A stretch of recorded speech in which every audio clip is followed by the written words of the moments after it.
各位观众朋友，大家好，欢迎收看1月25 AM 新闻，我是嘉豪。今日发生什么大事代？头先就来报连载。国内伫今仔日增加13个本土病例，在本土病例当中，伫桃园有一对读幼稚园的姊妹啊，还有一个民众感染到当时吹部感染源。今下晡151万大摩特拉疫苗送到位，民众对明仔载开始会当去平台登记过年了后2月初7开始做疫苗。在咧过年期间，是伫咧交话这货运量超过负担，也因为疫情关系，业者唔收要送到标的100个货品。新闻一开始，赶紧来关心国内疫情消息。国内伫今仔日增加25个带病入境，13个本土病例。这款本土病例当中，高香港的相关案例有4个，桃园有6个，台南有2个。这内面有关有这款吹无感染的案例。指挥官陈时中认为，民众也是爱特别注意。另外，讲到鼻流，因最近的疫情搁在变严重了，对即马开始，政府也甲鼻流的旅游警戒纠关到第3级。国内2个增加38例去为着新冠病毒的病例，指挥中心表示，带病入境有25例，13例是本土个案。在本土病例部分，桃园是增加6个，暗号18519、18520，是机场手刹车案相关的接触者，拢是伫隔离期满进前确诊。暗号18532是暗号18118的老母，伫居家隔离完成了后阴性转阳性。互人较烦恼的是，一对读幼稚园的姊妹啊，暗号18530甲18531。还有一个到底龙潭58岁退休人员感染源也不明。桃园的案例大概就是刚才讲有3位，是我们现在会比较关心的。一位是刚才讲住在龙潭，那58岁的退休人员，那个足迹那会公布。那我们现在还没有办法把它连上来。那2位小孩子，这个也是目前它的关联性还不明。甲高雄港有关的是新增加4个案例，其中暗号18517，这个码头的工人虽然有个案的接触史，毋过无症状。暗号18515，因为配偶确诊了后，伊嘛互科咧做采检确诊。到伫台南的暗号18533，伊讲捌甲18516接触，因2个人有亲情关系。也有台南的个案，暗号18522，捌照顾确诊的查某孙，也就是暗号17592，隔离期满了后采检确诊。看起来高雄的案例到目前来讲，到目前的案例还是跟原来这港区相关的公司，不管是在职场内，那或者是他的一个接触者，这3个在这几个案例都是还算是在我们的一个意料的范围内。宜兰大溪某一间饭店是新增加一个确诊病例，暗号18521，是暗号18495的朋友。台北的不明感染源个案内底，也就是医山确诊的杜子因阿兄。因阿兄是伫做卖厝的中人，捌带客户暗号18518去看厝，伊嘛伫25的时阵确诊。相对来讲，现在还是在一个研判期，一个观察期。那在整体这几个案例，要能够清楚做安全的，对，也要是在没有扩大的情况下，也要到2月7号。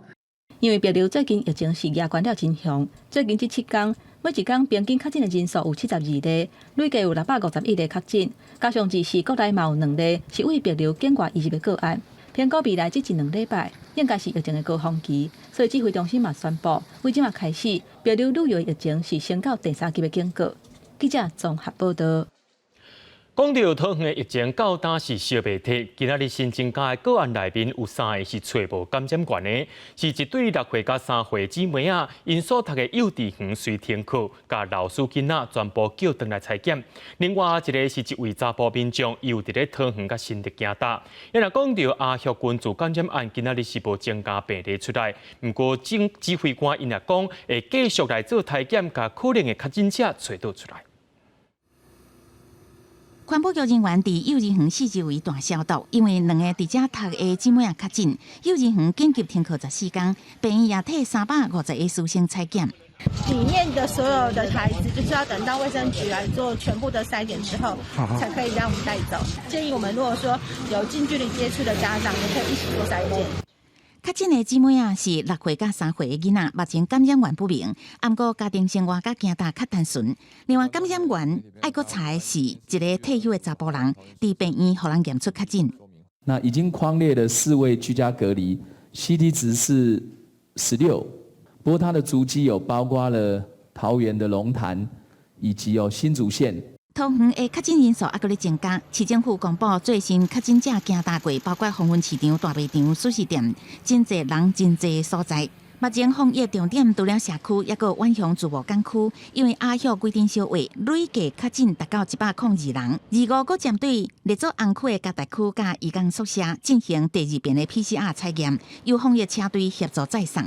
已经在集中检疫所隔离的人员以外，其他所有的人都要回来采，所以预计应该是大概2500人左右。在这个园区，我当然是希望做到清零。好，那但是在这个整个社区，或者是说我们整个台湾来讲，那可能零星还是有一些个案会出来，那我们就是还是要一一去处理。针对远雄自由贸易港区青年计划采取多站处扩大采检，王必成预估可能还是有确诊数，必须要加紧脚步，找出稳重的病例，通防止疫情传开。记者综合报道。台湾看线，咱来看到高雄港一个群聚感染案，伫今仔日有增加4个病例出来。这病例当中也是有一款是对这社区体检站找出来的个案。即马市政府也把这体检的范围列搁较宽咯，特别针对到基层地区会加强管制，袂使伫遮办桌，也袂当遮办庙会活动。另外，台南今仔日也出现2个病例啊。其中一个是甲高雄港有牵连，这个病例捌去过台南新化的过年街啊，这条年货街啊，先来休困进行大消毒，27过后才会当继续做生意。确诊者行过拢详细消毒，高雄第25新增加3例，其中一个伫基丁社区检验站验出来。它属于一个社区筛检站主动到检的一个确诊案例哈，在18469有这个面对面的接触。确诊民众有警觉性主动采检，市政府为了避免社区传播，持续扩大体检，包括高雄港区累计已经体检31000多人，也提醒收到细胞感染的民众一定要尽量采检，啊若无会互人发。社区筛检的话，我们就可以在社区找到这个可能的确诊个案，通知，然后又无其他理由没有来参加筛检，我们会按照传染病防治法的规定处罚。市政府也提升基丁区防疫规矩，像14天内停办庙会等大型活动，暂停长照关怀据点，要求餐厅设假饭，也甲唱歌挂嘴暗这规定，希望会当阻挡高雄港区规定小话卖阁摊开。交通部长王国材也视察高雄港，要求检讨工作人员上船装备甲落船了后的采检，也请中央协助。人员的所有的装备，包括他们下船以后，是不是要再做一次的快筛？护理台湾队派到各个港口。高雄港接触数也予台南零确诊破功，25新增加2例本土病例。新化年会大家立刻停业2天，全面消毒。因为确诊的新化区50多岁女性，甲高雄港零件供应商按一般516接触感染到，伊伫23去过新化年会大家。22日就出现症状，到1月24日才去买快筛，中间隔了2天，中间又增加了许多的社区足迹，这是让我们比较担心的。台南另外一个确诊的是70多岁的外妈，照顾为美国回来台湾确诊的查某孙感染到，确诊的时阵是伫居家隔离期，无社区接触的风险。记者综合报道。甲民众报一个好消息，就是今日下晡151万吨的莫德纳疫苗已经送到台湾啊！指挥中心宣布讲，明仔载后日这2天开放第21期疫苗注射登记，而且是过年了后头一个上班日，也就是2月初7开始注。原来讲到台北市伫过年期间要注疫苗哦，提供2万外个注 BNT 的名额，不过伫下晡的时阵已经全部予民众登记了啊！咱国采购的莫德纳疫苗，今年头一批1512100吨，由华航 CI161班机为韩国载来，25下晡1点36分送到桃园机场。即马疫情当地的军舰，未少民众拢抢要注疫苗。这批9岁疫苗，什么时阵开放注射？指挥中心表示，上紧嘛要10天后。要有那个风险检验至少要1个礼拜，加上解冻。运送大概要10天以后才能够到地方政府。预约的时间是从明天1月26号开始，到1月27号下午4点。另外，指挥中心宣布26、27这2天开放第21期医药注追加疫苗，采取医药分配制，申请了后2月初7开始注射。也若台北市标出欠1000罐莫德纳疫苗。市长郭文德为着这件代志去问中央，但市长解释，台北市前一波并无参与中央的医药，造成减省2万人次的剂量，目前已经紧急调配，会予有医药注射的民众拢注有。获得那找到了吗？哎呀，那已经反正还有那么多天。台北市伫申请的期间加开第3档注射计划，提供2568个 BNT 疫苗的名额，25开放预约，下晡都已经预约了啊。总共提供的20568剂，那经过了9点开始预约，到今天下午3点35分全部额满。那目前的疫苗，不管莫德纳还是 BNT， 我们目前量是可以提供的。所以我们希望大家一起出来施打疫苗。新北市新加嘛提供注疫苗，为初二开始，中和机动注射站开放注射。初3有33间病院甲诊所加入。目前新北市疫苗的注射率是全国上悬的，第3档的注射率达到18.3%。校友义强调讲，疫苗是有够额，要来专注有关疫苗的注射率。记者综合报道。过年若到，真侪民众拢会去庙内面烧香拜拜敬春。不过，咱国内疫情是逼，指挥中心已经要求宗教团体就要停止举办无法度保持社交距离的活动，而且袂当提供予信徒者签单甲水果盘。有真侪庙拢已经全部收起来啊，甚至画庙开始甲跋杯的杯同款是收起来，无就是民众爱家己炸杯去请示神明。不加兴的艋舺青山宫为了配合防疫新规定，原本放伫条仔边的2个签筒，即马已经刷到拜道后壁。民众拜拜的供品，庙方也暂时无要提供盘仔，全部拢收入柜仔内底，用塑胶布盖掉的。若是跋杯用的神杯，虽然指挥中心无禁止提供，庙方也是决定先收起来。那个宝贝你自己带来，把完你带回家，这是为了大家的安全、大家的健康。平常我们也没有那么多志工，每天派人在那边看着你，我们就直接收掉。台南龙里门天后宫决定照常提供神杯，不过也真谨慎，除了伫边仔放酒精，甲用一届的手套，搁派专人消毒。那我们也会有专人，就是定期定时，来针对这些部分来做一些清消的动作。跋杯前爱先挂手套、喷酒精，有信众认为安尼做真好，不过嘛是有人为了环保决定家己炸。我感觉最安全啊。安尼啊？嘿。好。嘿啊，我感觉对人民啊，什么嘿拢真好啊。我觉得也是可以啊，只是说会增加很多垃圾之类的。好。所以你还是希望自己带。对。疫情期间遵守防疫规定，也是会使去庙的拜拜。不过，若是人正客，无法度保持社交距离的活动，爱停止举办。所以，台南正统龙里门圣母庙宣布迎春牛游行、抢春牛，国际高空烟火加蜂仔炮要延期举行。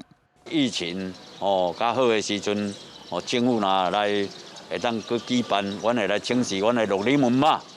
阮来请示阮龙里门嘛，看什么时阵来举办。相关活动延期，有民众讲真可惜，不过也有人讲有生意就会领下。听候疫情转好接办，圣母庙是讲为了确保春节期间信众参拜安全，会出动防疫清测门来量体温，加派清洁人员逐工2届全庙消毒，佮加8点收起来避免接触，也会加强宣传，保持社交距离。记者综合报道。这波疫情到达高雄已经有53个本土病例啊，市政府也要求店家就要做实验制，要去到菜市啊做稽查。因也那呼吁民众讲，就要挂水安磅体温做实验制。有一寡店家惊这疫情会逼开，就有一寡餐厅开始讲袂当互人客伫内面食，敢若会当包回去。另外，伫花莲虽然目前无本土个案，不过县政府也发现讲有一寡店家无遵守实验制，目前也要求店家就要赶紧改善。这是高雄鼓山第一市场，伫菜市仔外口是有番啊，市场内底嘛有单。若要去买菜，外口爱扫一届实验制，内底嘛爱扫，拢总2届。所有民众想要硬走入去，互查落来。市府为25开始加强实验制稽查，呼吁民众甲贩仔都要配合。若是违规，会罚3000块以上的罚款。初步稽查发现讲，有95%以上的民众甲店头拢有符合规定，敢若剩少少也有缺失。都没有拿下来吗？对，为什么？防疫，防疫要做好啊。餐饮业实验制是稽查的重点，市府强调讲，若是违规，佮讲唔听，就会禁止伫店面食物件。而且市府发现讲，民间直接看实验制加上诊所的方式，会显示乱码，无法度看出完整的资料。疫情指挥中心回讲，这是系统绘出的计数无共款，实验制加上诊所的方式是无问题。不过为着避免去签到接收第一时间的资料，建议民众要是以个人做登记。在设定栏位的格式的时候设定错了，所以其实是这些只要设定好就不会有这个问题。实联制目的就是说，及时能够得知资讯啊，用自己的，那这样通知会最确实。实联制希望会当增加疫调的准确度，不过花莲社团准无落实实联制，官府为2日开始扩大稽查实联制。目前查核的300多间做假的业者，有发现实联制无确实，或者是 QR code 的条码根本就无明显等等的情形。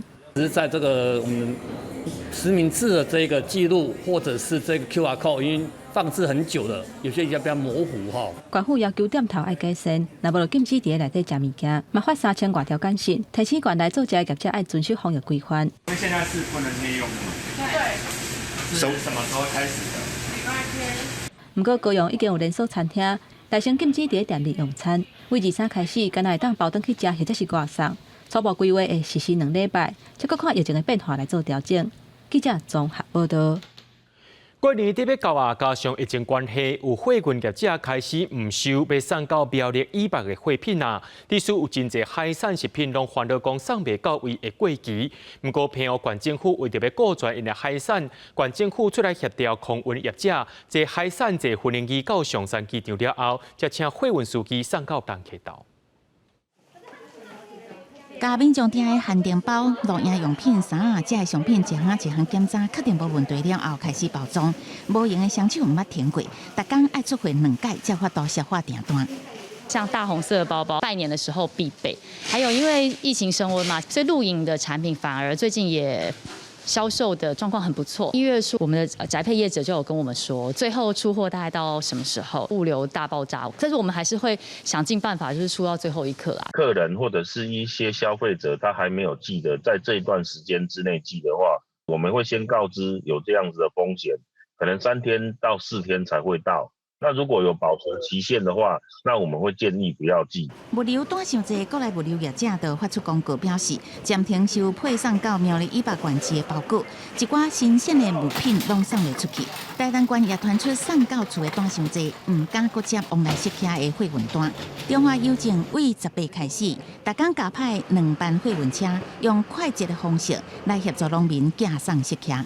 不过也是有农民的烦恼，无法度伫年底前把往来设客送出去。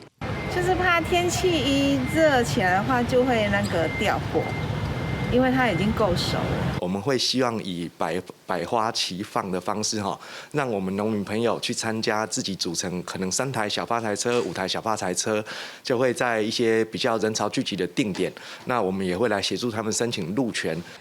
同款无度送到厝的，也有偏澳海产，县政府伸出援手，紧急甲航空公司、货运业者协调，即马开始到30，逐工暂提供100件冷冻送到厝，用使用者付费的方式来服务。接单了后，用空运运送到松山机场，运送到台北。县政府台北办公室会派人协助领货，再交由货运公司冷链配送。记者综合报道。对着阮的镜头来看，在地上大条有囡仔的爸爸妈妈就要特别注意咯。台东市吉林路行早起发生一桩死亡车祸，一台细大巴士去弄到一个对路边熊冲出来的囡仔，这个2岁外的囡仔是当场死亡。警方表示讲，这司机无饮酒，事故原因等咧调查。警方伫现场有起封锁线，25早起台东市吉林路发生一件死亡车祸，轰动的2岁查甫囡仔当场死亡，伊的妈妈伫边仔一直哭。肇事的细某驾驶接受警方揪测，并无酒精反应。伊表示，伫当地某一间社福机构食头路，早起当体一位宣教士搬厝，伊驶小巴肚为巷仔驶出来，细张的查甫囡仔突然为路边冲出来，走去车道，伊完全袂负反应，直接弄掉。冲出来，以目前应该是他是这样冲吧？因为我们对，我们慢慢开。发生交通事故，造成张姓幼童当场无生命迹象。那经远警实施酒精浓度检测，毛姓驾驶未饮酒。那详细的肇事原因，本分局深入调查中。警官基金会表示，最近几年离校交通死亡事件有半数以上拢是过道路封路，而且多数拢是用走的状态。除了提醒家长爱随时注意囡仔的动态之外，也建议政府伫规划人行甲车道的时阵，加装栏杆隔开。国外事实上在人行道上事实上是有加装栏杆，减少那种突然在人行道中冲出到道路的这种状况，的确有点不方便。可是生命还是比方不方便这件事情更重要了。几年前发生这件意外，查甫囡仔家属拢无法度接受，谢某家属也跪落来向查甫囡仔甲家属表达失礼。另外，调查原因甲责任归属，警方当咧调查。记者综合报道。伫咧中校有一位轻度智能障碍民众，伊是伫咧彰化市内夜市做线工，若阵伊会反应较慢者，头家就会对起骹动手。这个民众规身躯拢乌青结血啊！伊的朋友陪伴这位受害者，要告头家伤害。目前警方和社会处拢有介入调查。李先生手骨头全部拢是大片乌青，范围是非常宽。伊指控是被打工的单位头家挑工乌白拍来造成的。叫你介绍？嘿，啊是讲你做工课含慢啊是？嘿，对，含慢。讲你含慢。嘿。啊，甲你拍几届？3届。李先生表示，这个月17号开始到彰化市的精神夜市，一个快炒单位来打工。不过，伊患有轻度的智能障碍，动作甲听话小可有较慢，无法度立即来反应，就被头家出手乌白拍，甚至也着扫帚直接讲，所以伫朋友陪同之下提过伤害。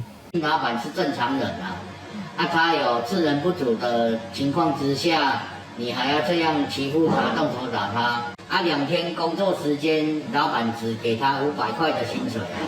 那在昨天晚上，我们就通知这个犯罪嫌疑人到案说明。李先生朋友指出，头家知影已经被提告，阁私底下付伊1500块，申请双方已经和解。而头家伫网络各地铺文，强调高薪甲福利好，来去因打工者，反倒阁有人受害。而彰化县社会处嘛派人了解，也这是不是涉及到违法？针对他最近发生的一个工作霸凌的事件哈，我们这个部分已经有请我们的保护科跟警方来全力配合来协助。彰化县社会处指出，李先生是列册的新状福利好，平时4个伫打工生活，伫咧后续协助来就业。如果业者确认违反身心障碍者权益保障法的事实，嘛就会追究相关的责任。记者彰化采访报道。台中火力发电厂的煤厂工程，去年7月捌发生过工人涉事意外，工程去互政府宣布停工。今日劳动部甲台中市政府就相向去做劳动检查，总共找到17项欠点，甲因罚60班。台电表示会赶紧改善，过年期间的用电袂受到影响。劳动部甲台中市府督局针对台中火力发电厂去探测的工地路检，这一日去工区就发现真侪欠点。这个都是不符合规定的，对，这个要特别注意到。那通道安全要通道安全，这个是一个缺失啊，哈，像这个都违反那个了，哈，是，很容易绊倒。有时候如果不小心的话，劳工朋友就很容易绊倒。刷伫涂骹生鲜的钢条，地面平整度也不足。今日新起的钢构建筑，佫发现未少欠点，互带队稽查的劳动部政务处长也害头。我们这个高度距离地面452公尺。当劳工朋友在上面追的时候，如果说没有安全网或者防护的话，他一追的话，一定是粉身碎骨的。这个工地去年7月捌有工人为36公尺悬的所在摔落来死亡的意外，劳动部当时就列为重点劳检对象。这摆的突击检查，伫第1日期探测的兴建工程，就查出17项欠点，其中悬6.6公尺的转圆塔漏放开口，甲悬度3公尺的基塔工作台无设置护栏，也是安全网，方下令停工。因为护栏的这个密度跟高度不够之下，也很容易的摔伤跟坠落，所以同样这个部分来讲，我们除了罚款之外，就它这个范围，我们也是停工。当时的一些公安缺失都已经改善了，这只是发生了其他的项目。那对于劳检所发生的其他的违反公安的事项，我们都会虚心的检讨改进。这摆劳检中会罚60万，其中2项欠点，因为可造成工人受着伤，分别罚18万加3万，各随停工。其他15个欠点是限期改善。台电表示，除了要求施工厂商维护施工安全，也强调停工范围对供电无影响。记者综合报道。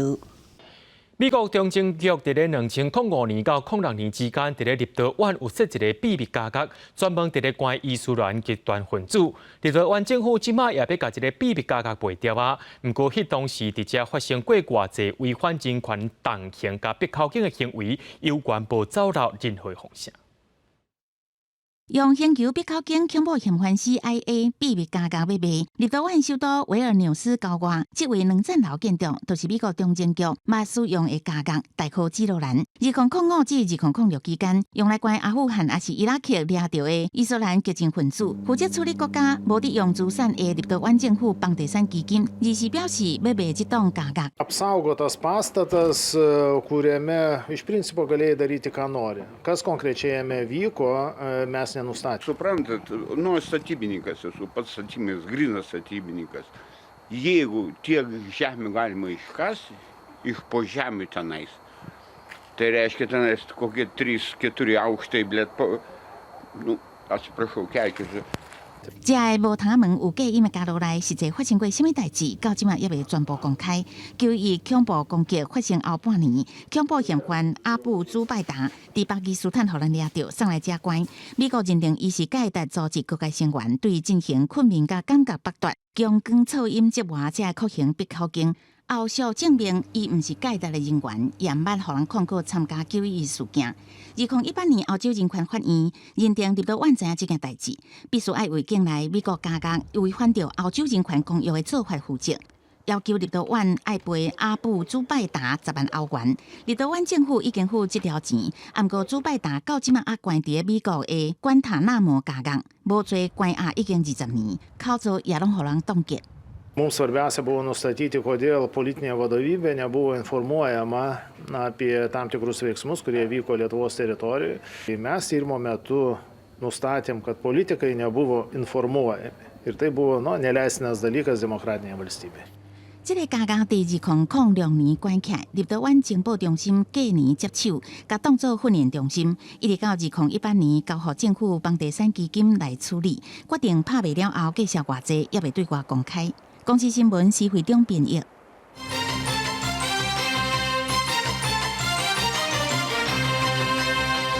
副总统赖清德今日出发，要去拜访友邦洪都拉斯，参加27新总统卡斯楚的就职典礼。总统蔡英文要交代3项进步，这就是包含深化友谊、深化合作，甲台湾的国际参与。这是我担任副总统以来第一次出访。 虽然疫情严峻，但是能够为国效劳是我的荣幸，也是我的责任。我们将带着蔡英文总统的期许过境美国，也会带着国产的各种防疫物资送给洪都拉斯人民。在卡斯楚总统就任的第一天，我们用实际的行动、具体的作为，展现 深化邦谊，以及对新任政府的支持。副总统赖清德一行有26个人，会去6港的行程，到位的时阵会甲洪都拉斯也有友邦贝里斯的总统会谈。也因为美国副总统贺锦丽会出席典礼，赖清德有机会和贺锦丽讲着话。赖清德这转会 去甲转来拢会过境美国，去的时阵会伫洛杉矶，转来时阵会经过旧金山。也因为防疫关系，按算用视讯方式和美国的政治官员开会，和当地侨胞互动。经济部公布，餐饮业去年营收是7280亿，比这个顶年是退步6.4%，是有史以来第2惨的情形。另外，通货膨胀压力又还是无较稳定，前行政院长陈昌就破白讲，这通货膨胀这粒瘤已经拄到暗棍啦，看若靠政府查绩效，恐惊是无法度把这个物件起价甲降落来。不过，台经院却是充满信心，预测 GDP 会超过4%。 最近物价是直直起，为着阻挡放价情形，政府积极稽查，要来压制乌白联合起价甲囤货行为。不过，前行政院长陈昌最近接受媒体专访，伊讲，干那靠稽查绩效是无法度压制物价起价情形。伊讲，通货膨胀已经来啊。不过，台中院学者并无认同，伊认为讲政府积极稳定民生物资的绩效，嘛吸收油价起价部分。 根据主计总处的预测，今年消费者物价指数会倒转好 ，CPI 伫咧1.61%，所以估计2022年消费者物价指数会超过2%。上半年物价基期会比较高一点哈，所以整年来讲应该不会超过2。台经院嘛公布上新营业气候测业点，3大行业、制造业、服务业、营建业拢呈现成长的趋势。不过，这项调查的数据是去年12月份，是属于进前的指标。本土疫情还未大爆发。今年1月份受到 Omicron 疫情的影响，饭店、观光业已经出现济退订的人阵，营收恐惊是无乐观。经济部嘛公布，餐饮业2021年整体营收的表现，金额是7280亿，衰退6.4%，是历史上第2歹的。今年营收的表现恐惊嘛是会受到疫情的干扰，变数是真大。没有看到说餐饮业禁止内用，团膳那个部分，一起聚餐这个部分会受到影响，但是小吃业其实影响比较不大。今年的话，在这个去年相对低的一个基期啦，内需导向型的服务业呢，就会有比较显著复苏的迹象。台股在上牛这一年封关的前一天，资金持续退场，突破10000关卡，中场收在17701点，盘中捌大到超过300点。落尾是落287点，成交量是2694亿，其中电子类股是落1.61%，大只电落1.84%，另外金融类股是落0.97%，航运类股是落超过4%。分析师认为讲，台股封关的这一天，恐惊还佫有卖压。不过对台湾今年经济成长的表现，台经院也是真有信心。甲主计总处预测的 GDP 年增率同款，拢超过4%。不过今年美国特别升利息，也有通货膨胀的压力，疫情压悬等等的因素，今年 GDP 要保持是有压力。记者综合报道。日本福岛食品敢会开放，目前是还未有结论。不过有风声讲，民进党立委主张赶紧决的，上近这礼拜伫立法院甲总预算审刷了后，就直接宣布开放。行政院长苏贞昌无正面回应，敢若强调政府一定会严格固守食品安全。苏贞昌搁再强调，台湾要甲别人买卖，就要遵守国际规则。经济部长王美花表示，未来若准改图禁止，会遵守3项原则。这3项就是确保健康、符合国际标准加科学证据。我们是史上出口成绩最好的一年。经济部长王美花提麦克徛伫投影报幕前公布去年施政成果，报告时间超过1点钟，讲能源政策、半导体发展、5倍权的绩效。当讲起到台湾申请加入 CPTPP， 伊讲进前举办台日经贸会议，日方表达对福岛食品相当关心，认为台湾应该思考一步。那日方一定是会希望台湾能够处理。第一个要有科学的依据，第二个要有国际的标准，那第三个当然是对台湾来说确保国人的这个食品的安全。王美花强调，甲台湾产业顶塔有高度竞争关系，南韩也表达希望加入 CPTPP， 另做当加入会面临高额关税的机械、石化、树冷这产业，关税唔但会当减免，更加会当扩大市场。目前全球以开发性全面禁止福岛食品，敢若剩台湾甲中国，所以传出有民进党立委主张应该赶紧开放，赶紧好，甚至外团这礼拜审完总预算了后，都直接宣布开放。食安严格把关，绝不放水，绝不打折。但台湾是以贸易立国，我们要走向国际，我们也都大家经过这一次公投。非常清楚的，我们都要依据国际的标准，遵守国际的规则，政府也都会这样来做。对于开放福岛食品，民众党团表达立场，主张源头管理明白标示，福岛食品嘛爱比较来滴，袂当干用一张纸的行政命令就要通过。希望政府会当甲社会充分沟通。记者综合报道。新北地检署今日侦查终结林炳初家庭暴力案，立委高嘉瑜委请律师告以妨害风化、拘禁、伤害、恐吓等8大罪嫌，全部拢起诉。另外，这个国民党团提告林炳初涉嫌洗钱的部分，只有伪造文书一项罪起诉，其他的罪行全部拢无起诉。不断对于告诉人来施压并为后续的恐吓等犯行，那使告诉人承受巨大的心理压力。那这个被告在犯后，对于整个犯行的部分避重就轻，那就其犯行并无真自知反省那检察官所以就这个被告的犯行部分，请求法院从重量刑针对林炳初起用起诉，立委高嘉瑜表示，特别感谢检察官无白无日日咧侦办，相信这个最后的结果一定会查出来。也希望家己是最后一个受害者，未来会继续关注家庭暴力法、甲性温书犯罪修法等等，保护受害人的权益，也让这的加害者受到应该有的惩罚。讲到即马，全世界超过3亿人去挖到武汉肺炎病毒，死亡人数也超过500万人。伫咱国内有科技公司和中建院等单位成功开发出快速检测病毒的晶片，伫20分钟内就会当验到讲你身躯内面敢有病毒。就算这病毒量真少、无症状的人也当检出来。目前这个晶片也已经得到食药署的紧急使用授权。甲晶片插入去仪器内底，再搁甲检体注入去，几啊分钟了后，就会当检测出敢是有新冠病毒。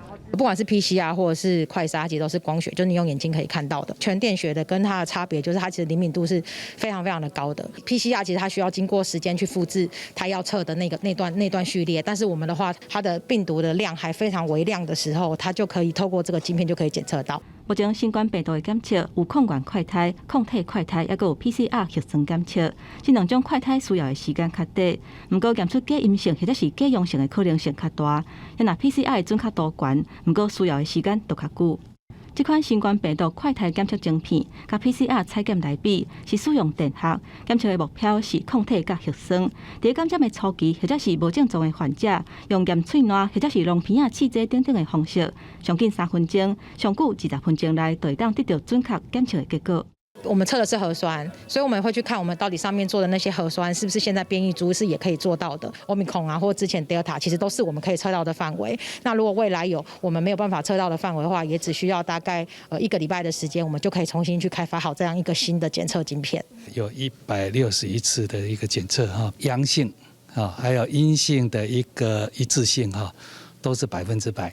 然后它的敏感性跟特异性哈，都超过95% 以上。我想这个是在任何一个检验的方式都是相当不容易的哈。这项技术是使用中研院开发的生物设计中效电晶体平台，结合家己开发的检测技术，未来除了新冠肺炎以外，也会发展到特定癌症的分析。目前这套检测的晶片已经摕到台湾甲美国的专利，也有食药署的紧急使用授权，按算伫2月份会上市。希望产业、学术、研发、医疗的合作，会当协助国内防疫更较有效率。记者综合报道。中小学的本土语言课程伫今年8月要开始施行，目前全台湾13000多名本土语言师资，高中这个部分在职老师只有44个人，也因为安尼生，教育部伫休寒期间有推出5000人的培训计划，头一批对昨开始加拿大语线顶见习，就有3个班730名在职的老师伫咧做伙上课。各位老师。大家好，午安，大家好。闽南语认证寒假辅导班第2天，已经报名的高中职老师准备上线。伊拄啊爱搁拍声调入去，伊就有遮尔侪字会使出现，上近的你就会使用台语去思考。中央辅导本土语言团团员黄宗宪老师讲解认证考试，分享学习闽南语小撇步。同时间，另外2个班也咧上课。高中本土语文教育中心统计1月24到28第一梯次，头一天伫闽南语我730位老师签到，客语179人，阿美术语77人。为安怎要大量辅导？因为目前全国13000多名本土语师资，高中在职教师只有44人。私立延平高中公民老师刘玉玲参加去年研习，已经伫去年底通过客语中高级认证。因为我自己客家人，然后我平常也有在讲，那我觉得我是有这方面的优势，在家里面比较少讲自己母语的老师们来说，我想这个准备过程应该会相对辛苦很多。延平高中地理老师王乃真是通过闽南语中级认证，佮通过中高级认证。8月新学年也加入本土语教学，因为老师讲，就算通过认证，又还烦恼教学有落差。我要准备什么样的教材，要教到哪一个阶段，我觉得这个就会对我来讲是一个蛮大的挑战。老师讲，甲学生互动毋是问题，也毋过教学方法、甲教材连接又还是挑战。期待教育部提供这方面的建设，提升质量。记者综合报道。原住民虽然会当开予传统的名，不过伫身份证顶头又原爱写汉名。着原住民向户政机关申请，要用族语拼音就好，不过说互拒绝，诉权也互驳回，落尾是提起行政诉讼，法院伫今仔日头一届开庭。我们只是希望能够多一个单列族民的机会，让我们有机会把族民文化传承下去，让它被使用、被流传，而不是仅仅用一排小小的字并列在身份证上。提出证件，讲出伊满腹的无奈。原住民因为目前的法规，登记名姓的时阵，袂当以原住民族的文字来拼音，单独列伫身份证顶悬，都爱甲汉名或者是汉字音译的族语做伙写伫咧身份证的。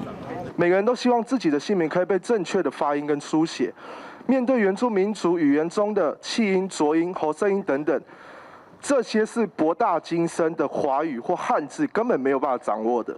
有7个原住民的族人以单独族语拼音的方式，甲户政事务所申请恢复族名，却去互拒绝，提诉愿嘛去互驳回。当事人认为讲，以传统文化号名应该受到宪法平等权，也佮有原住民文化权等等的保障，嘛是国际两公约等等国际公约宣示的权利，所以影响中正甲淡水等等的户政机关提起行政诉讼。欢迎机构头一届开庭审理。就是说，目前的规定是这样，我们当然就是依内政部的规定来办理，从内政部，然后各县市政府到户所是都有一致的一个法令的一条边的规定。户政机关是回应讲，一切拢依目前的规定来办理。不过对这个原住民的族人来讲，华文汉字无法度明确来表达原住民名姓的发音，也有意义，毋望透过司法争取恢复因传统的名姓。记者综合报道。为着要解决国道1号新德路段定会塞车的问题，国工局建议要加5用估计做到标的头份。不过新德县德北市兴安里里面就向立委陈情，讲若准照即阵的设计落去做，这车路离这个徛街会不到30公尺远，因为生活品质定会受到影响。新德县德北市兴安里的居民在家己住的大楼头前有抗议布条，反对目前5用高架道路严深的设计，讲离邻家厝伤过近，唔拿差，一定会严重影响生活品质。第一排的住户不到30公尺，20来公尺，开门就是看到这样，我以后就住在地下室，不是住在平面，看不到太阳。晚上只有噪音，整天是污染。而且目前设计高架道路是三边拢拓宽，会去影响到当地2000外户的社区大楼居民。民众希望会使改做单边相站的规划去设计，降低对环境的影响。西侧这一边啊，可以说是公寓大厦、社区住宅林立了哈。如果在东侧按照原先的规划设计设置单侧双层这样子的一个规划。那我想，对于整个我们居民的影响就会比较少。针对我们这个原来的一个规划方案，跟东侧单侧高架的这个方案，2个方案去做详细的一个评估比较。高速公路局表示，对这个民调无说理，甲兴安里民闹交去，感觉真歹势。后来已经补做，嘛会针对规划方案去做评估。4个月来完成了啊，会再来开说明会。记者刘君和新竹报道。高雄大社枣仔去年受到雨水影响，产期延后，产量减少。佮当着最近物件伫咧起价，嘛影响到枣仔计销。即马枣仔大出啊，农民真惊着贼偷。警方特别规划保护枣仔专案，无定时来加强巡逻，甲农民合作，做伙来保护枣仔。大社的牛林蜜枣就亲像细粒苹果，即马开始大出。农会人员这几天无用咧包装，赶买伫过年前出货，有民众直接走来农会买。今年蜜枣受去年大水雨影响，产季延后，产量减少，尤其大粒的计销嘛淡薄仔起价啊。市面上的吼，按1公斤嘛爱拍到180块，160块至180块左右。5粒上的哦，今年特别少。拍到300块以上，但是这细粒啊吼，跌的这吼，就是讲3两下的这，有得俗称就90块。大社蜜枣才种100公顷，产量毋是高雄上济，毋过品质好、计销好，这2档定定有农民着贼偷，蜜枣全部互人偷办去。会辛苦几年，佮用偷办去咯。嘿啊，种迄落的呢。以不定时、不定点、不间断的巡逻方式。来共同保护本辖，大赦的3宝之一。因为未做选季开始，警方特别出动来辅佐，加强过子园的巡逻。暗时看到警车的警示灯出现，农民嘛会感觉较安心。记者陈嘉文赖维做高雄报道。来看嘉义市的南坛国小，因伫咧休寒进前特别安排这低年级的囡仔伫咧学校的天文台来观测日头。头一届伫咧天文台使用千里镜的囡仔，因拢感觉真新鲜。天文小老师说明看日头进前爱注意重点甲方向。嘉义市的南坛国小是嘉义市内唯一有天文台的国小，学生拢有机会来天文台学习天文地势。我从大班就开始学天文。然后就对天文引起兴趣，让他们透过这样的活动，先知道说，太阳上有一些东西可以去观察。那透过有这样的一个对他的好奇心来讲，他们就会自己想要去知道更多的事情。豆豆啊，展开的天文台，囡仔拢感觉真新鲜。学校特别利用社团活动的时间，让囡仔来使用千里镜来学习相关的天文地势。平常我们普通看那个太阳都很亮，上去看的时候。它就像那个橘黄色的，不会很亮。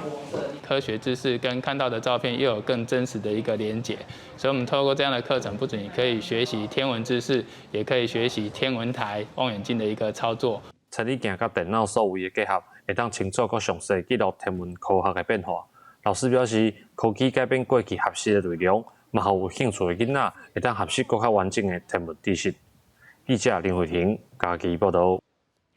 飞30天了后，人类有史以来上界大的太空吊镜威逼落尾24飞到未来要执行任务的所在。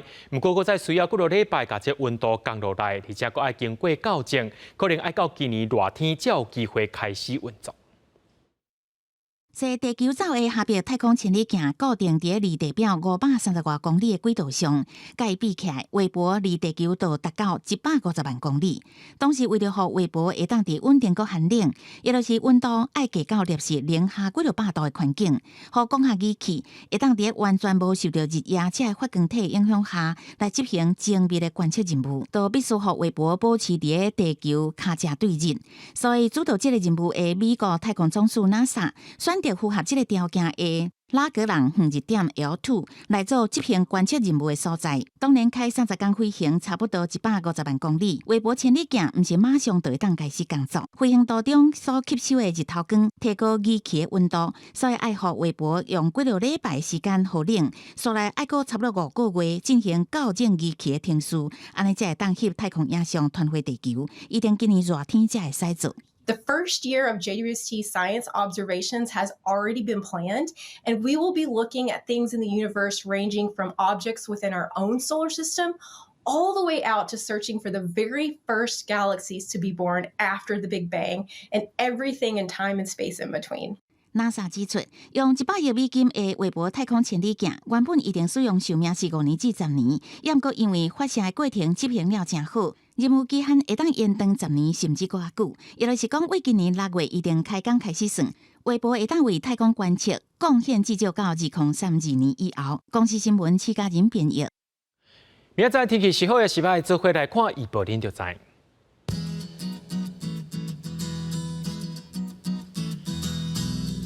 基隆到新竹对16度到22度，苗栗到云林对16度到25度，嘉义到屏东对16度到27度，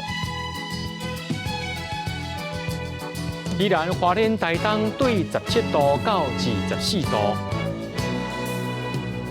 平湖金门马祖对11度到20度。感谢各位观众朋友收看今日暗新闻，我是嘉豪，明仔载暗时7点咱再相会。